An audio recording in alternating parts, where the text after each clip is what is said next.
Terracotta is a material softer than porcelain that must be hand washed with soap and water every year.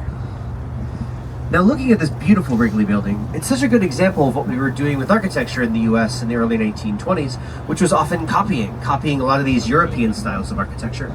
In the early 1920s, the US didn't really have its own identity in architecture yet. We were still kind of borrowing from lots of European designs. It wouldn't be until later on in the 1920s, so just a couple of years later, that we'd really get a style that was sort of uniquely American. And we're going to talk about that style when we see it on the river. But in the meantime, we're going to do our first bit of time travel today from the 1920s to 2009 in front of us, Trump International Hotel and Tower. This is the second tallest tower in Chicago at 1,389 feet. Now, this is a style of architecture we'll see a fair amount of today called contextualism. So we see these three patios on the building. These patios all correspond to heights of neighboring buildings.